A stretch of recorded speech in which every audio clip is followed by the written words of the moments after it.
민주당과 정의당, 기본소득당 등 야 3당이 공동 발의한 이상민 행정안전부 장관 탄핵소추안이 오늘 국회를 통과했습니다. 행정안전부 장관 이상민 탄핵소추안은 가결되었음을 선포합니다. 헌정사상 장관 탄핵안 가결은 처음입니다. 탄핵소추는 고위공무원이 직무집행에 있어서 헌법이나 법률을 위배했을 경우 이에 책임을 묻는 절차인데요. 우리나라 헌정 역사상 탄핵소추안이 가결된 건 모두 3차례.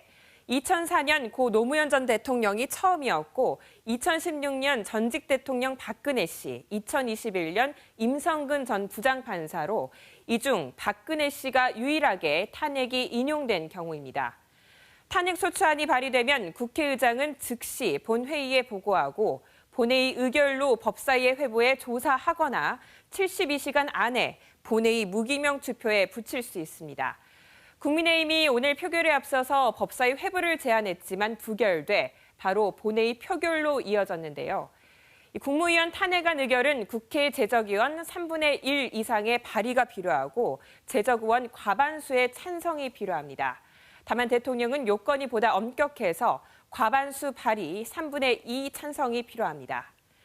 탄핵소추안이 국회 본회의를 통과하면서 이상민 장관은 오늘부터 탄핵 심판 결과가 나올 때까지 그 권한이 정지되는데요.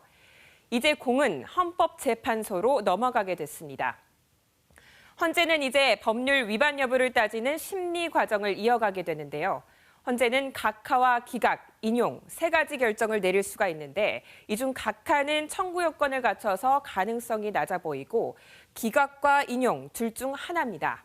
재판관 9명 중 6명 이상이 찬성을 해야 인용이 되고 이 장관의 파면이 결정됩니다.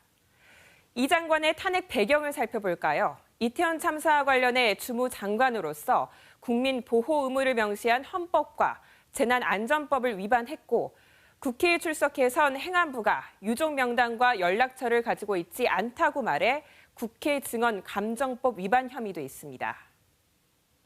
헌법의 가치를 수호하고 국민의 뜻을 받들기 위해서 국회의 책무를 또 다하기 위해서 발의하기로 결정했습니다.